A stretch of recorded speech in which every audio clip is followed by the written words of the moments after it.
Damn, BT.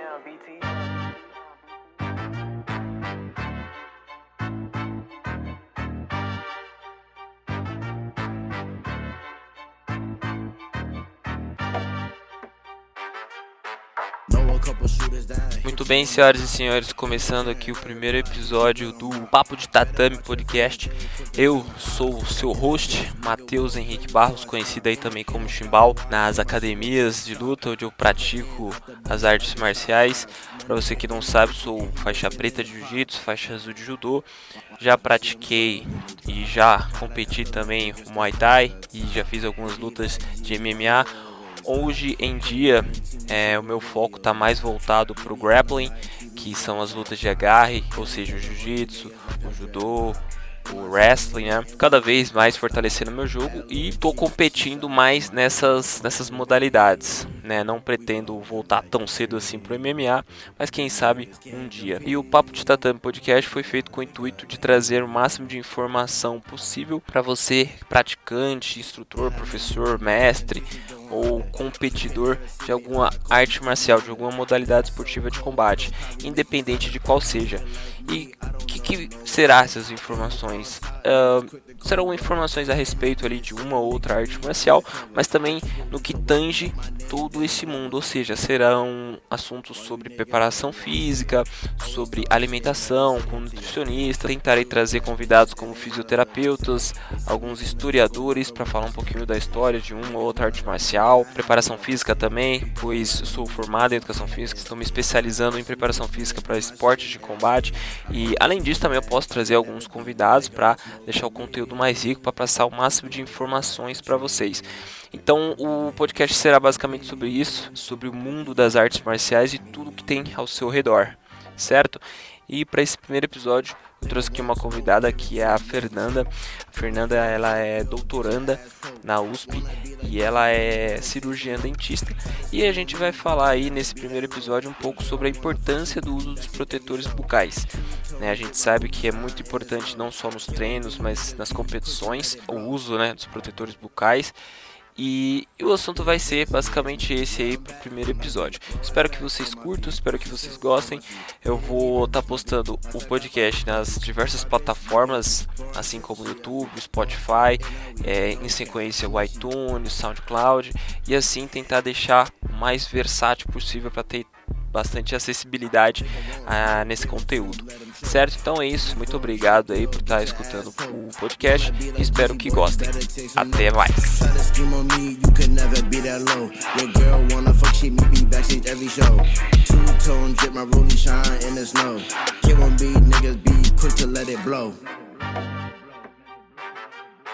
Who is this? Yeah, it's me. Yeah, I'm back on the beat. Blow a stack on my feet. Gucci silk on my sheet. Didn't even reach my peak. That's a cop on the putty.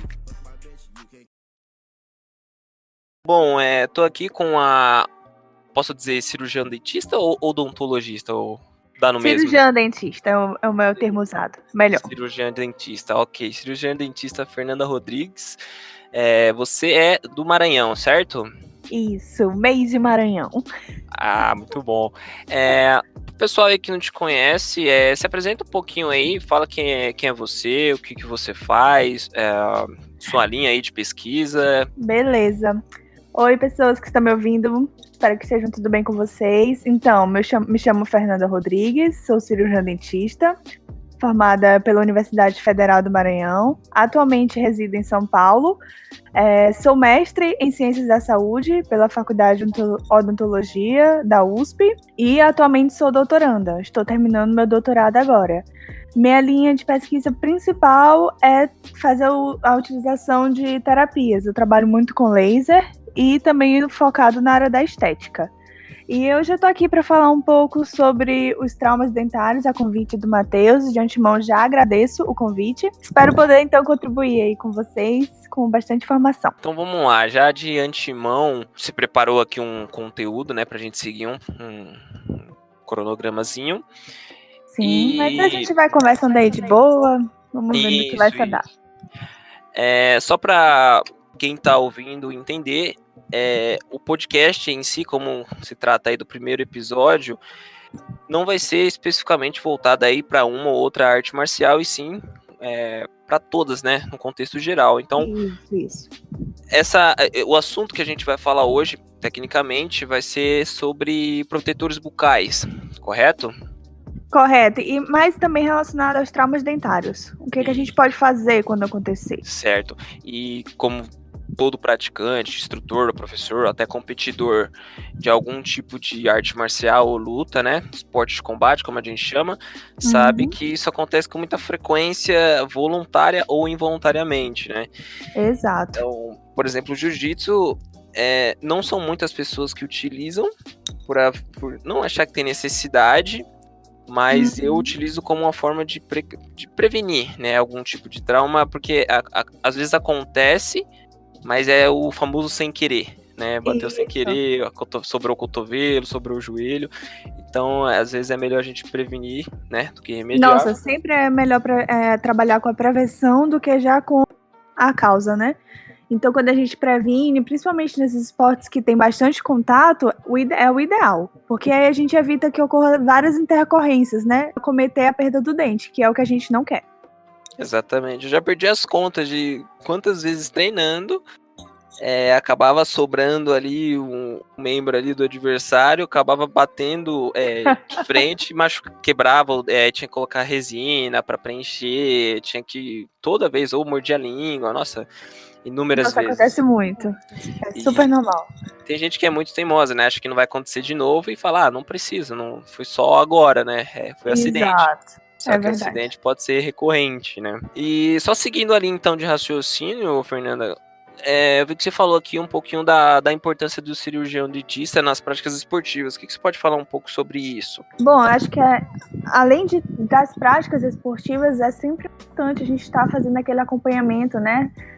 Trimestral, semestral, de acordo com a sua necessidade, nas consultas com o seu cirurgião dentista de confiança, acho super válido, principalmente então se você for praticante de algum esporte como artes marciais, porque a nossa, digamos assim, que nossa cavidade oral, ela faz parte de todo um sistema, que é o que a gente chama de sistema estomatognático.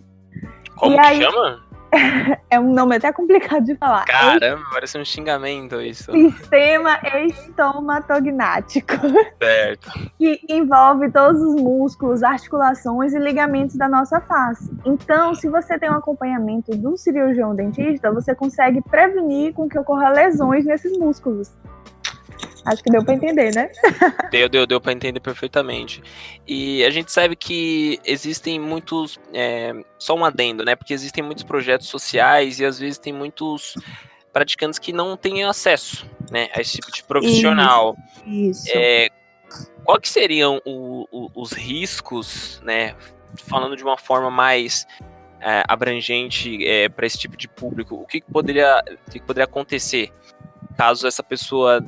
porque a gente sabe que nem todos têm o acesso, né, desse tipo de profissional, mas também, mesmo tendo, as pessoas não procuram. Isso, né? Então, verdade. Além disso que você disse, existe algum outro um risco mais traumático, assim, sendo a não procura desse tipo de profissional, para, em paralelo ali, né, com outros profissionais, tem um perfil atlético assim um pouco mais eficiente? Então, riscos sempre vai ter, infelizmente. E aí o que pode acontecer?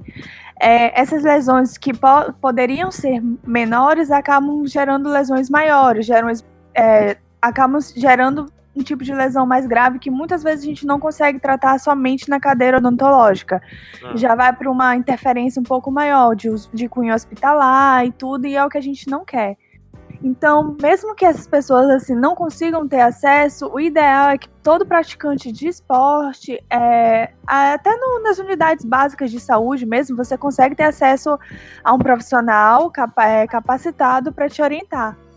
Principalmente nas questões, tem uma articulação do nosso sistema que é muito conhecida, que é a articulação temporomandibular, que é conhecida como ATM. E ela é uma das principais, digamos assim, uma das mais atingidas atualmente, tanto pelo nosso hábito de vida, que é altamente estressante, e também no caso dos praticantes, porque é a articulação responsável por mexer e movimentar a nossa mandíbula. Uhum. Então, é super importante a gente ter o cuidado dela. Então, mesmo que você não tenha acesso ou não consiga ter a condição de estar o tempo todo fazendo a manutenção num consultório particular, nas próprias UBSs ou SUS, você consegue ter acesso a um cirurgião dentista e ele vai lhe dar todas as instruções necessárias. Então não tem desculpa, né? Então, Exato. tendo convênio ou não, acesso ou não, existe sempre um meio termo ali para a pessoa conseguir ter um acompanhamento eficiente para evitar esse tipo de lesão, tanto aguda, né, ou crônica, né? Isso, não, melhores termos, exatamente. Adorei os termos que você colocou. Ótimo. E aí, dando sequência, então, você comentou um pouquinho aqui sobre a dieta, sobre as propriedades salivares, né? O que seria isso? Bom, os estudos recentes, eles mostram que esses atletas de alto rendimento, eles acabam tendo uma diminuição do pH da saliva. E o que a gente sabe, diminuição do pH é correspondente a um meio mais ácido. E um meio mais ácido favorece o quê? A corrosão, a erosão do esmalte. O esmalte, digamos que é o tecido duro dental que protege o nosso dente, em termos leigos. Então, quando você tem uma diminuição do pH, faz o constante uso de bebidas ácidas, como energéticos, a famosa água com limão, a gente acaba diminuindo ainda mais esse pH. E quando a gente diminui esse pH, favorece o surgimento de bactérias ou lesões periodontais. O que são lesões periodontais, Fernanda? São lesões de cunho que acomete a gengiva do paciente, digamos assim. Então, além do... Só para ver se eu entendi. Beleza. Esses líquidos, né, essas bebidas, elas podem levar a acidose do pH. Elevar. É isso? Não é elevar. Ele vai diminuir o pH da sua boca, da sua cavidade oral. Isso. Diminuir. E isso em conjunto ao quê? É porque como os atletas de alto rendimento, eles... Voltando aqui um pouco. Os atletas de alto rendimento, eles... como digamos assim, ele coloca o corpo dele o tempo todo em um estresse oxidativo. Certo. E esse estresse oxidativo permite que ocorra, então, como se o corpo estivesse o tempo todo sofrendo agressões, né? Uhum. Ao nosso sistema. E isso faz com que ocorra uma cascata de informações no nosso sistema, de reações, e uma delas é a diminuição do pH da cavidade oral. Perfeito. Favorecendo o surgimento de bactérias ou outras doenças. Entendi agora. Que tipo de doenças poderiam acontecer? Falando no ambiente esportivo. Principalmente o que a gente tem visto bastante de relatos na literatura é erosão dos dentes, né? Os dentes ficam bastante desgastados.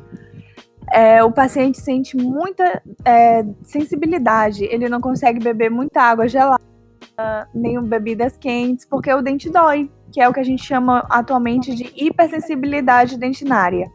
Além disso, o paciente também desenvolve uma série de lesões que a gente chama não cariosa. São lesões que você consegue ver cavidades no dente, mas não é de origem bacteriana. São lesões que a gente chama por justamente diminuição do pH ou às vezes por uma oclusão que está errada. Ele acaba fazendo a mordida errada, a mordida no local errado, e isso promove o surgimento dessas lesões. Entendi. E assim, porque é difícil a gente imaginar esse cenário, porque muitos atletas fazem o uso de energéticos, né? Por exemplo. Sim. Como, não sei se você comentou, isso também leva à diminuição do pH. Sim. Né, consequentemente, ter esse tipo de erosão no esmalte, né? Os energéticos e a famosinha água com limão em jejum, nossa, para os dentes isso é um perigo. Quase um veneno, digamos assim. Quase um veneno. A longevidade dos seus dentes vai diminuir muito se você continuar mantendo ácido, ou se você continuar mantendo o costume de ingerir o tempo todo bebidas ácidas. Porque não é só água com limão que você vai ingerir pela manhã. Aí na hora do almoço você vai temperar a salada com o quê? Vinagre ou limão? Aí mais uma bebida ácida. No lanche da tarde você vai ingerir, vou ingerir um pouco de energético ou um refrigerante. Isso todo dia, no decorrer dos anos, vai lhe gerar um prejuízo enorme. Assim, é difícil a gente entrar na mente do atleta e falar para ele diminuir ou tentar cortar uma coisa ou outra para que ele tenha essa saúde bucal de uma forma mais, né, mais eficaz. Quais são os critérios, então? Por exemplo, não sei se você já chegou a atender algum tipo de atleta desse tipo. Quais são as recomendações que você poderia fazer para algum tipo de atleta que tem esse hábito, né, de consumir bastante bebida energética, limão e etc.? Então, quando o atleta ele vai por conta própria, é até mais fácil a gente convencer ele, relatando, mostrando artigos, para ver se a gente consegue convencer e da mudança do hábito. Agora, existem outros pontos que também a gente já não consegue ter tanta interferência. Por exemplo, quando o atleta chega no seu consultório e diz que foi o nutricionista dele que passou. Aí você vai meio que de tirar a opinião do nutricionista, a autoridade do nutricionista e dizer que tá errado. Então, acho que tem que ter uma parceria, sabe? Uma conversa entre o dentista, o nutricionista esportivo ou qualquer outro profissional da saúde, nutrólogo, pra gente tentar, né, modificar isso e até mostrar mesmo para esses profissionais que muitas vezes eles não têm esse conhecimento do mal que eles podem estar causando.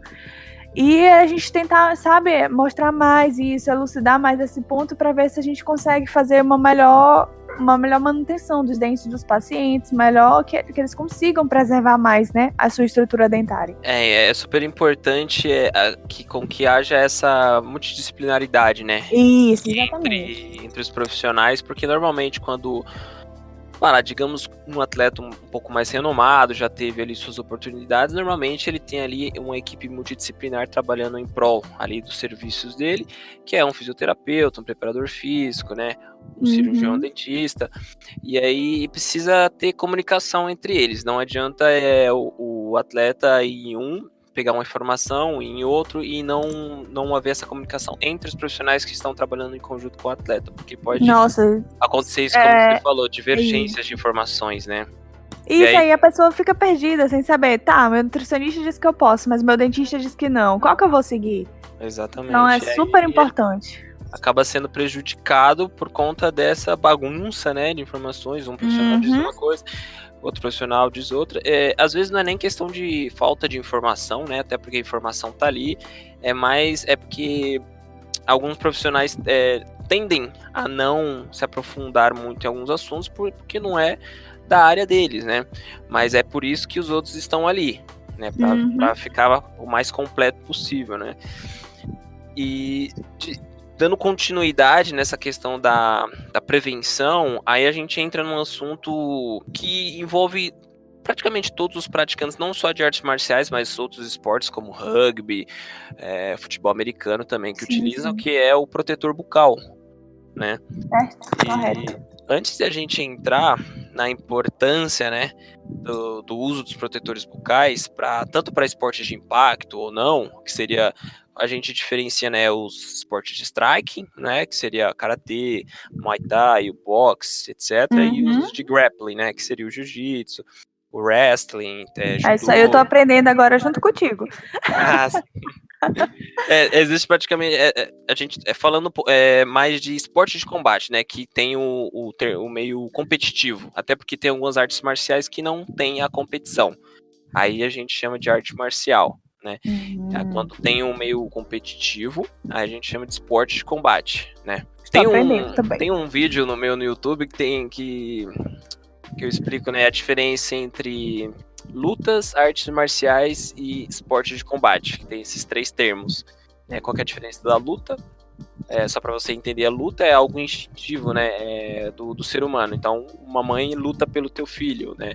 Você vai lutar para conseguir algo. Então, meio que nesse termo. E aí existe a arte marcial, que tem o termo marcialidade, que são modalidades que foram criadas na antiguidade para utilizadas em guerra. Por isso que tem esse termo de marcial, né, marcialidade. E os esportes de combate que foram sendo criados, então, as competições dentro das artes marciais, né? Só um resuminho. Assim, uma pergunta, pode ser minha ou dos ouvintes. Qual que seria a diferença daquele protetor mais robusto, que a gente vê que tem aquela massa? Como chama aquela massa que a gente pega o molde do dente? Não entendi a pergunta. A massa? Porque tem tipo uma massa que quando você vai fazer o protetor bucal, você coloca na arcada dentária e para ela pegar o molde Pra tirar o certinho. molde. Sim. A gente chama de alginato. Alginato. Isso. Que aí a gente, é o mesmo que a gente utiliza para fazer os aparelhos. Aí a gente molda, pega a... Pera, acho que cortou o que você falou para fazer os aparelhos. Isso, na ortodontia. Tá. Aí a gente molda certinho. E esse é o ideal para que cada atleta tenha o seu individualizado. Existem aqueles que são, digamos, pré-fabricados, que já vêm prontos, mas eles protegem sim. Mas o ideal é que cada atleta tenha o seu. Porque é uma garantia que ele tá no local certo, que ele tá ocluindo de maneira correta e que ele não vai se deslocar durante a prática esportiva. Então, peraí, acho que a gente avançou um pouquinho. A minha pergunta seria exatamente essa, qual que seria a diferença entre os dois, né, aquele feito sob medida, com molde, e esses que a gente compra ali em lojas de esportes, né, que já estão prontos, como você disse, a gente molda ali na água morna, coloca no dente, só que é muito ruim, né, quem treina, quem pratica e já usou, sabe, porque fica soltando, mas não também... se adapta direito. Isso, mas também é melhor do que nada. Não, é melhor do que não usar, com certeza. Mas se tiver oportunidade, é melhor fazer um individual com o seu dentista. Porque a garantia é que ele vai estar correto, que ele vai prender durante o combate e garantir a segurança, né? De que vai estar tudo preservado. Tanto seus dentes, quanto seus ligamentos, quanto seus grupos musculares. Então a diferença entre esses dois é basicamente isso. A eficiência de como ele vai agir ali, não soltando durante ali a tua prática, e é mais seguro. Com certeza, isso aí. Existe algum tipo de contraindicação ou risco para esses protetores mais baratos? Eu não digo nem contraindicação. É ruim também porque eles não podem durar muito tempo, né? Porque a gente não tem certeza da qualidade com que esse material foi feito. Então ele pode sofrer um desgaste, por exemplo, desgaste de um lado só, e aí você tá achando que tá protegido e não tá.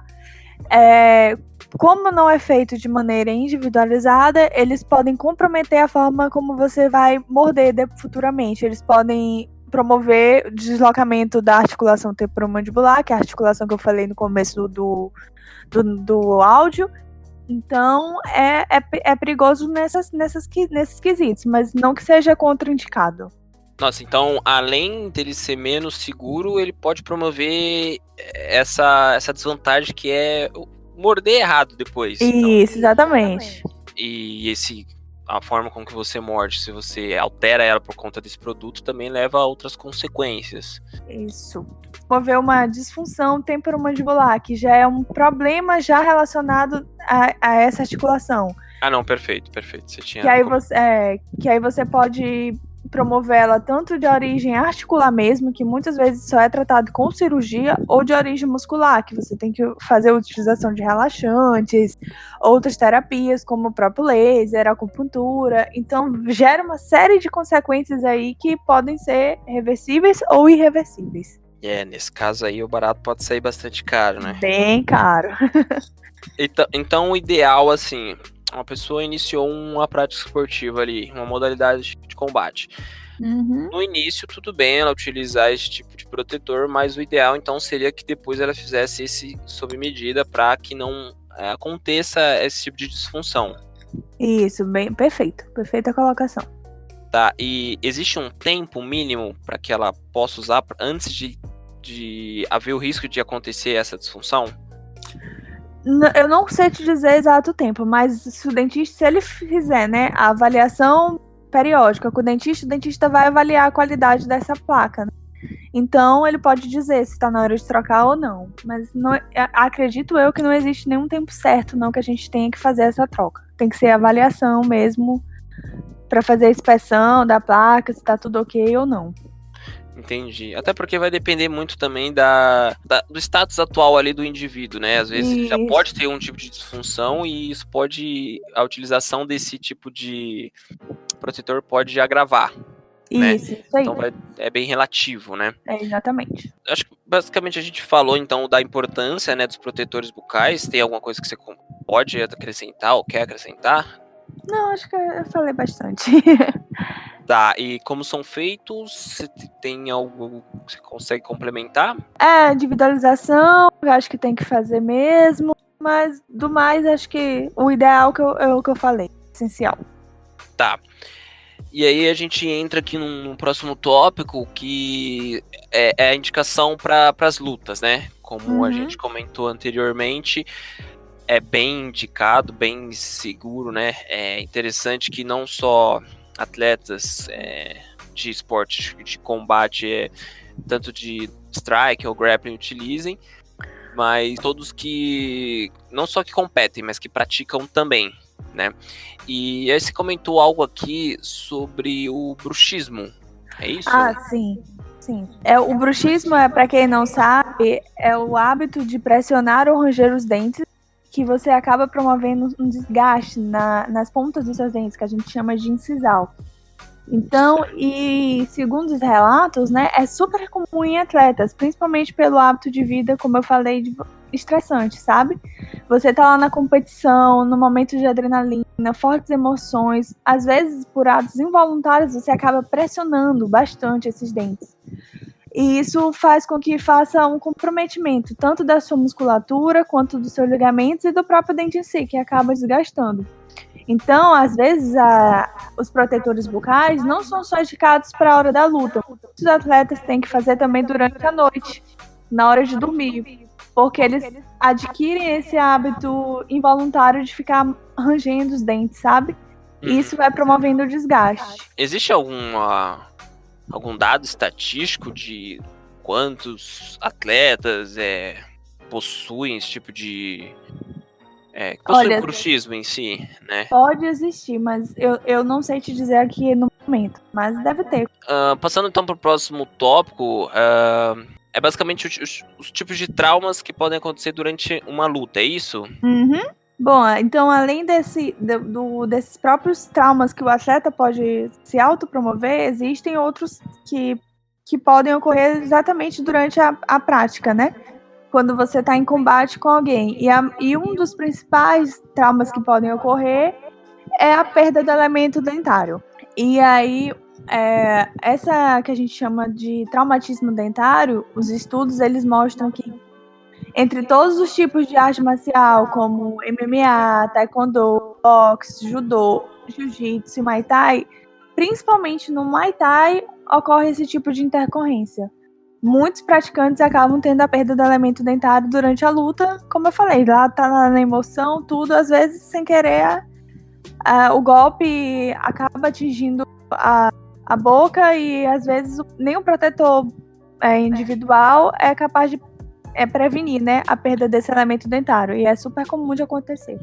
A perda do elemento dentário você também pode dizer como... da boca mesmo. Tá. O famoso perder os dentes mesmo. Perder os dentes mesmo. Caraca, é uma situação difícil, hein? A avulsão dentária seria isso. Exatamente, a perda do dente. O dente sair da boca e vai lá pro tatame. E, assim, a gente sabe que, por exemplo, o MMA e o Muay Thai são esportes de combate com bastante impacto, né, nessa região. Muito. Mesmo com a utilização do protetor, porque a gente sabe que o protetor ele tem várias camadas, né? Tem, acho que são milímetros que é medido. Tem alguns de, não sei se é 4 ou 5 milímetros. É assim que é medido. Eu acho que quanto mais maior, né, os milímetros, mais resistente ele seria. E depende também do tipo de material. Quais são os outros tipos de material? Acho que você já falou antes. Não falei, mas é porque basicamente eu acho que acho que não varia muito. Existem materiais de acrílico, acetato, mas vai variar bastante na forma como são feitos. Então, acho que isso não entraria muito no mérito. Tá, entendi. O MMA e o Muay Thai tem bastante impacto nessa região, e mesmo com esses protetores, pode haver a avulsão dentária. Isso. Então, a gente pode, então, basicamente dizer que conforme há o impacto, né, de forma contínua, luta após luta, treino após treino, isso pode ser uma consequência crônica. Pode, porque se, digamos assim, às vezes até no treino, não precisa ser nem na luta, porque às vezes acha que no treino não precisa usar protetor bucal. Aí você tá lá treinando e de repente o dente saiu. E agora, o que eu vou fazer? E aí, dependendo da sua conduta, você pode ter chances de ter seu dente no lugar novamente, ou às vezes partir para um caso mais extremo, que é a perda total do dente e partir para um implante, uma reabilitação, que é o que a gente não quer. Entendo. O que diferenciaria isso? Seria a forma com que houve a avulsão dentária ou a influência não é só sobre isso? Não, a influência não é nem... a influência, digamos que não é nem só sobre a forma de avulsão, é também como você vai se comportar depois que houve a avulsão dentária.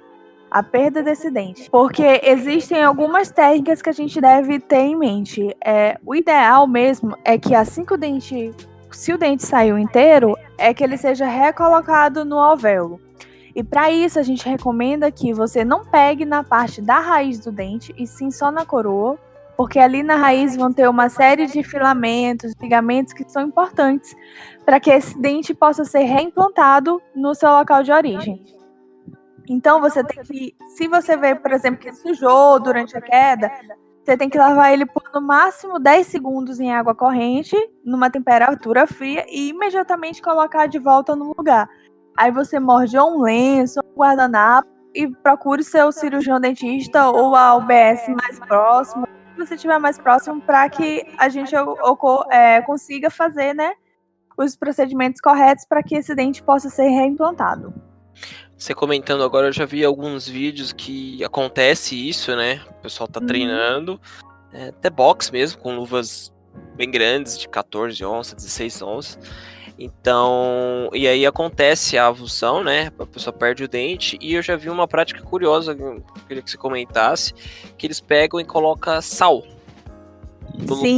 no local ali onde teve a avulsão. Por que fazem isso e qual que seria a eficácia disso?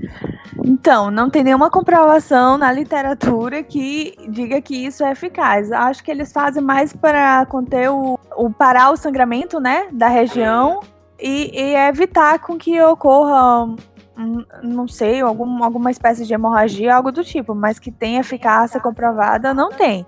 O que que a gente sabe que é eficaz mesmo é fazer conforme eu falei anteriormente.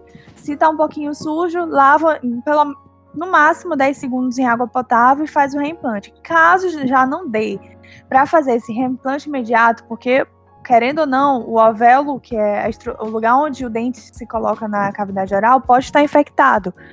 Ou às vezes fraturou, perdeu um pedaço de osso além do dente, e às vezes não dá pra gente colocar o dente imediatamente no lugar. Então, nesses casos, a gente recomenda que ocorra o transporte desse elemento dentário até o consultório odontológico. E o local onde você vai fazer o transporte desse elemento dentário é fundamental para que ocorra sucesso durante o reimplante. E aí recomenda-se então 2 meios para que você faça o transporte, ou através de um leite pasteurizado ou a solução salina, que é o soro fisiológico, né? Então esses são os 2 meios recomendados para você fazer o transporte desse elemento dentário. Perfeito. Então, o ideal, assim que acontece a avulsão, é você tentar fazer o reimplante imediato. Isso, se tiver condição, esse é o melhor dos mundos, fazer o reimplante imediato e ficar morder um papel, qualquer lenço disponível lá na hora, para que você mantenha o dente em posição. Até a transferência, até que você conseguir ir ali no centro cirúrgico, né? É o dentista.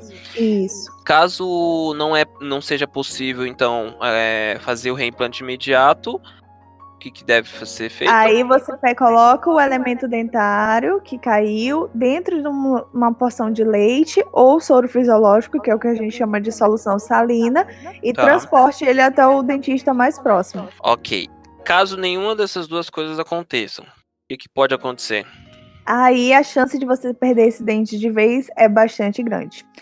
Porque aí a gente vai a perda dos ligamentos que ficam na raiz, então aí perde um pouco do suprimento sanguíneo que esse dente poderia ter durante o reimplante, e aí é quase 100% que a gente vai perder esse dente. Aí nesse caso, partir para as outras soluções de reabilitação oral.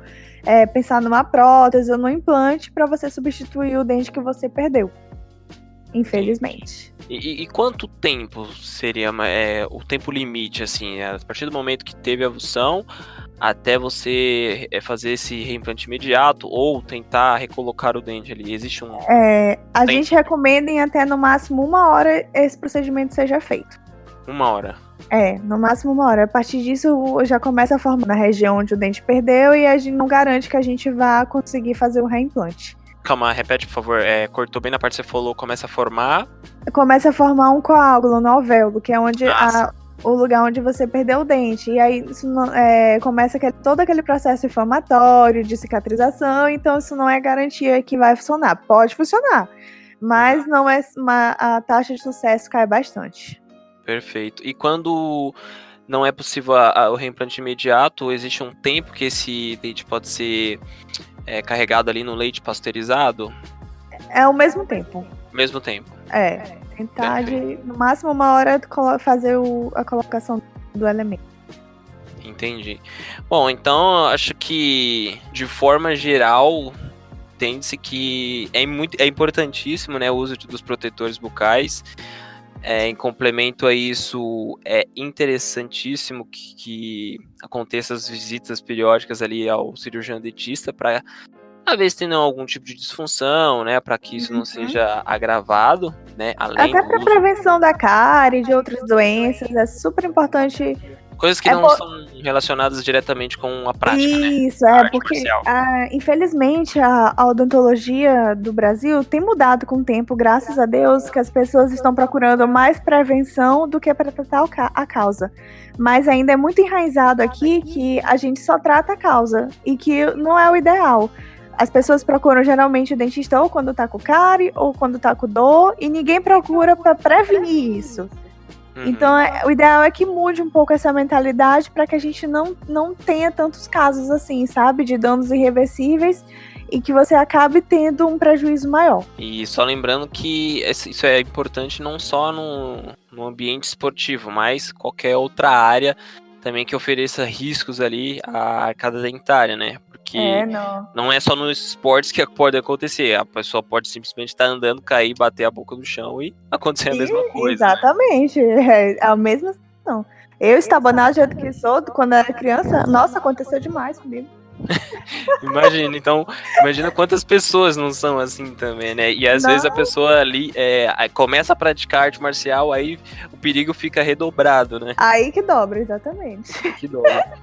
Quando eu tava praticando Muay Thai, eu morria de medo. Eu falei, gente, pelo amor de Deus, me bate em qualquer lugar, mas não bate não, porque eu, né? Imagina, perder um dente. Nossa, você fica... né? Eu ia ficar traumatizada. Eu vejo que o Muay Thai, por exemplo, eles têm uma... Não sei se você praticou Muay Thai por quanto tempo? Mais de 6 meses. 6 meses. Então, por exemplo, as lutas, eles costumam lutar com o queixo bem baixo, né? Sim. E aí acontece com que os impactos sejam menores, né, na mandíbula e sejam maiores na têmpora praticamente, né, na região da testa, da cabeça, para amenizar esse impacto ali, né, diretamente na boca, né? Só que pode ser um meio de prevenir, né, a arcada dentária, mas também pode ser que com o tempo isso seja prejudicial para o cérebro, né? Eu não sei se você chegou até a ver, uma vez eu li um artigo sobre os jogadores de rugby que fala? Rugby. Então, que eles sofriam muitos traumas cranianos do excesso de contato, né? O tempo todo nessa região e que muitos ficavam na velhice com algumas consequências. Eu não vou me lembrar basicamente o artigo, mas tem muito a ver o que você falou. Eles ficavam em trauma constante na cabeça e alguns sofreram sequelas cerebrais, né? Sim. Durante muita concussão. Exatamente. E por incrível que pareça, é porque o rugby eles não utilizam nenhum tipo de proteção a não ser a coquilha, né? Que é da genitália, né? Mas diferente do futebol americano que tem o capacete, tem as ombreiras, joelheiras, etc. Então é muito mais exposto. Até os jogadores de futebol, ele durante a cabeçada, né? Pra fazer o gol, também pode sofrer algumas sequelas. Mas isso aí eu acho que teria que chamar um neurologista luta que ia explicar bem melhor pra gente. Aí já seria um tópico para um outro podcast, né? Para um outro episódio. Eu acho. Mas, só para complementar, é muito interessante porque em dados estatísticos, que eu já vi em alguns artigos, os esportes de luta, né, em comparação com esses outros esportes coletivos, como rugby, futebol americano, a taxa, né, de lesões é muito menor. Sim. Então a gente fala aqui da prevenção e não sei o que, de tal, mas quando a gente vai ver no papel, né, como um todo, ainda assim é bem pequeno. Então, assim, que se mantenha assim e que diminua mais ainda, né? O ideal seria esse, na verdade, que não acontecesse mais. Só que a gente sabe que não é bem assim que acontece. Não tem como a gente falar para parar de ter impacto, porque é a essência ali do esporte ou da modalidade ali de combate ou do esporte em si, que, por exemplo, é o contato que tem no rugby, é um contato praticamente direto e muito traumático. Sim. Então, quanto mais a pessoa conseguir se prevenir com isso, melhor ainda. Né? Como você falou, não tem como a gente dizer, não tem que ter combate. Tem que ter, né? Sim, faz parte da luta, tá ali naquele momento de emoção, de adrenalina, coisas que você não consegue controlar. Mas se por um lado você tem como prevenir, que é a parte que você consegue ter controle sobre a luta, então vamos trabalhar na prevenção. Exatamente. E até porque nem todo mundo consegue competir a vida inteira. Vai chegar um momento que a pessoa vai parar e isso vai dizer ou não se a pessoa vai ter uma boa qualidade de vida ali pro resto da sua vida. Isso né? mesmo. Bom, Fê, eu acho que é isso. Se tem alguma coisa pra completar, pra falar algo mais sobre isso? Não, acho que eu falei bastante, espero ter ajudado vocês com informações. A gente foi até pra parte neurológica, acho que a gente já foi até um pouco mais. Quase entramos em outros assuntos aí. Mas foi muito bom, gostei bastante, espero ter ajudado vocês. Bom, eu que agradeço, com certeza vai ajudar não só a mim, mas praticantes aí de esporte de combate, entre outros esportes também. Pessoal que tá ouvindo, façam uso, né, do protetor. Eu mesmo aprendi isso com o tempo, eu não utilizava, por mais que o jiu-jitsu e o judô não tenha muito impacto, né, diretamente ali na face, mas acaba sobrando aquela mão, aquele cotovelo, o joelho, você cai de forma errada, então quanto mais você prevenir, melhor, porque assim você vai conseguir ter uma qualidade esportiva, né? Na sua vida esportiva vai ter mais rendimento, vai ter uma boa performance, porque você não vai precisar ficar parando, porque às vezes acaba acontecendo um trauma, você tem que ficar 2, 3, 6 meses parado, por conta de uma cirurgia, e acaba atrasando sua vida completamente, né? Se você vive ou não do esporte, independente disso, né? E prevenção é sempre o melhor remédio. Exatamente. Acho que é isso. Você quer dar algum recado, falar suas redes sociais, o pessoal seguir o seu canal do YouTube? Eu vou deixar na descrição aí também. Se vocês tiverem interesse e quiserem seguir, tem o meu Instagram, que é fernandarodrigues.odonto, e o canal do YouTube é Diz Aí Minha Irmã, que é bem maranhense, tá? Porque como é que é? Diz Aí Minha Irmã, porque aqui no Maranhão todo mundo se chama de minha irmã, né? Então, foi uma coisa bem maranhense. Aí vocês ficam lá, eu sempre tento postar. Ultimamente não tem tido com tanta frequência, né? Que a vida é corrida, mas eu sempre tento atualizar um pouco as minhas redes sociais. E aí eu posto tanto sobre odonto, quanto sobre laser terapia, né? Que é a minha linha de pesquisa. E outras dicas mais. Então, se puderem acompanhar, ficarei muito feliz. Com certeza, vou deixar aí os links do seu Instagram, do YouTube, e o que você de alguns estudos, né? Se puder mandar depois, eu vou deixar aí quem tiver interesse para acompanhar, para dar uma lida. E ótimo. É isso. Fernanda, muito obrigado e a gente se vê aí no próximo episódio. Eu que agradeço. Até o próximo. Muito obrigada. Até, tchau. Tchau.